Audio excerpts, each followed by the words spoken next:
ಅವಧಿ ಕರ ವಸೂಲಾತಿ ದಿನ ಜನವರಿ 7ರಂದು ನಡೆಯಲಿದೆ.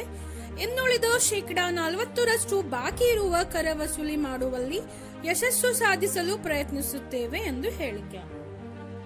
ಚಿಕ್ಕೋಡಿ ತಾಲೂಕಾ ವ್ಯಾಪ್ತಿಯಲ್ಲಿ ಬರುವ ಗ್ರಾಮ ಪಂಚಾಯತ್ಗಳಲ್ಲಿ 98 ಲಕ್ಷ ರೂಪಾಯಿ ಕರ ವಸೂಲಿಯಾಗಿದ್ದು ಮತ್ತು ಈ ಬಾರಿ ತಾಲೂಕಾ ಮಟ್ಟದಲ್ಲಿ ಯಶಸ್ಸು ಗಳಿಸಿದ್ದೇವೆ ಮತ್ತು 2ನೇ ಅವಧಿ ಕರ ವಸೂಲಾತಿ ದಿನ ಜನವರಿ 7ರಂದು ನಡೆಯಲಿದ್ದು ಇನ್ನುಳಿದ 40% ಬಾಕಿ ಇರುವ ಕರ ವಸೂಲಿ ಕೂಡ ಈ ಬಾರಿ ಪೂರ್ಣಗೊಳಿಸುವ ಪ್ರಯತ್ನ ಮಾಡುತ್ತೇವೆ ಎಂದರು. ದಿನಾಂಕ 6 ಡಿಸೆಂಬರ್ 2024ರಂದು ಕರ ವಸೂಲಿ ಮಾಸಾಚರಣೆ ದಿನ ಆಚರಣೆ ಮಾಡಲಾಗಿತ್ತು. ಆ ದಿನ ಚಿಕ್ಕೋಡಿ ತಾಲೂಕಾ ಪಂಚಾಯತ್ ವ್ಯಾಪ್ತಿಯಲ್ಲಿ ಬರುವ ಗ್ರಾಮ ಪಂಚಾಯತ್ಗಳಲ್ಲಿ ಕರ ವಸೂಲಾತಿಯನ್ನು ಮಾಡಲಾಯಿತು. ಚಿಕ್ಕೋಡಿ ತಾಲೂಕಿನಲ್ಲಿ 98 ಲಕ್ಷ ರೂಪಾಯಿ ಯಶಸ್ಸು ಕೂಡ ಆಗಿದೆ.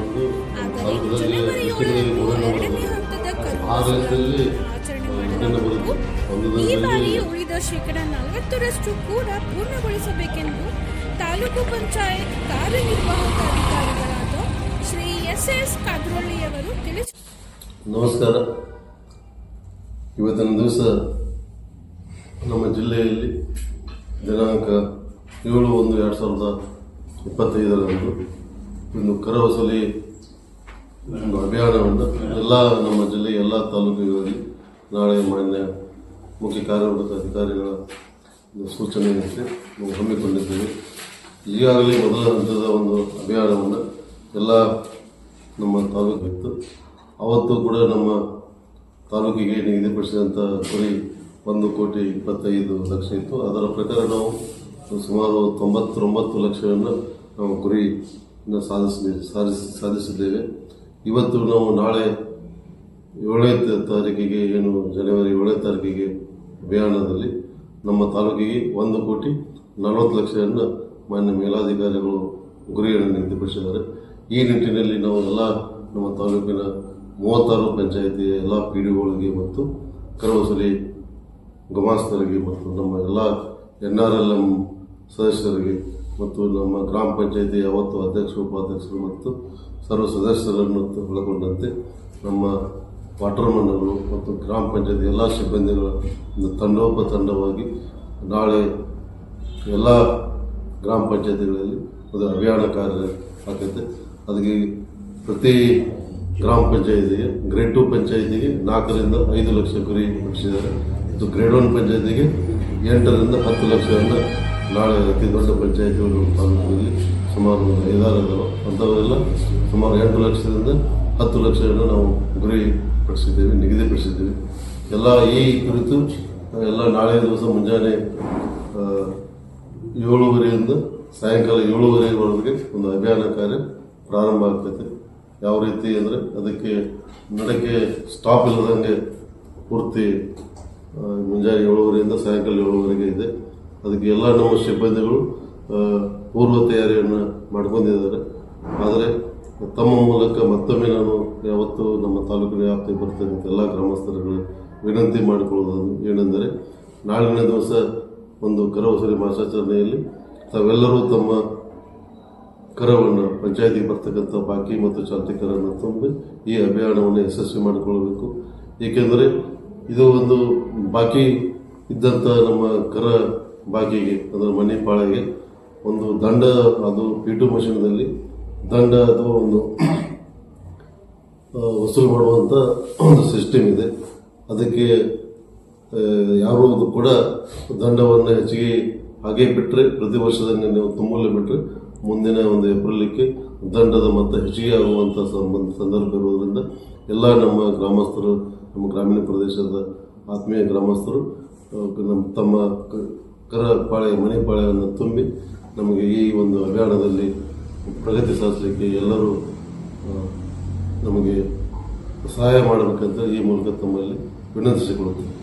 ನಮಸ್ಕಾರ. ಇದೇ ರೀತಿ ಇನ್ನೊಂದು ನಾವು ಗ್ರಾಮ ಪಂಚಾಯತಿಯಲ್ಲಿ 8ನೇ ತಾರೀಕು ನಮ್ಮ ತಾಲೂಕಿನಲ್ಲಿ ಒಂದು ವಿಮಾ ಯೋಜನೆ ಇದೆ, ಪ್ರಧಾನಮಂತ್ರಿ ಜೀವನ್ ಜ್ಯೋತಿ ವಿಮಾ ಯೋಜನೆ ಅಂತೇಳಿ. ಅದು PMJJBY ಅಂತೇಳಿ. ಮತ್ತು ಇನ್ನೊಂದು ಪ್ರಧಾನಮಂತ್ರಿ ಸುರಕ್ಷಾ ವಿಮಾ ಯೋಜನೆ ಅಂದರೆ PMSBY ಅಂತೇಳಿ. ಪ್ರತಿಯೊಬ್ಬ ಫಲಾನುಭವಿ ವಿಮೆ ಕುರಿತು ಇಲ್ಲೇ ನೋಂದಣಿ ಮಾಡಿಸಿಕೊಂಡ್ರೆ ಒಂದು ವರ್ಷಕ್ಕೆ ಒಂದು ಅದಕ್ಕೆ ಪ್ರೀಮಿಯಂ ಅಮೌಂಟ್ ಇದೆ. PMJJBY ಅಂತೇಳಿ 18 ವರ್ಷದಿಂದ 50 ವರ್ಷದಂತ ಎಲ್ಲ ಪ್ರತಿಯೊಬ್ಬ ನಾಗರಿಕರಿಗೆ ವರ್ಷಕ್ಕೆ 436 ರೂಪಾಯಿಯನ್ನು ತುಂಬಿದರೆ ಅವರಿಗೆ ಅಕಾಲಿಕ ಒಂದು ಮರಣ ಹೊಂದಿದಲ್ಲಿ 2 ಲಕ್ಷ ರೂಪಾಯಿ ಸಿಗುವಂಥ ಒಂದು ಉತ್ತಮವಾದಂಥ ವಿಮಾ ಯೋಜನೆ. ಅದೇ ರೀತಿ PMSBY ಅಂತೇಳಿ ಪ್ರಧಾನಮಂತ್ರಿ ವಿಮಾ ಸುರಕ್ಷಾ ಯೋಜನೆ ಅಡಿಯಲ್ಲಿ ಅದು 18ರಿಂದ 70 ವರ್ಷದಂತ ಎಲ್ಲ ನಾಗರಿಕರಿಗೂ ಬರೀ ವರ್ಷಕ್ಕೆ 20 ರೂಪಾಯಿ, ಒಂದು ವರ್ಷಕ್ಕೆ 20 ರೂಪಾಯಿ ನಾವು ಪ್ರೀಮಿಯಂ ತುಂಬಿದರೆ ಅದು ಆಕಸ್ಮಿಕವಾಗಿ ವೆಹಿಕಲ್ ಮುಖಾಂತರ ಆಗಲಿ, ಅದೇ ಆಕ್ಸಿಡೆಂಟಲ್ ಡೆತ್ ಅಥವಾ ಯಾವುದೇ ಹಾವು ಕಡೋದಾಗಲಿ ಏನಾದರೂ ಒಂದು ಮೃತಪಟ್ಟಲ್ಲಿ ಅವರಿಗೆ 2 ಲಕ್ಷ ರೂಪಾಯಿ ವಿಮಾ ಯೋಜನೆ ಇದೆ.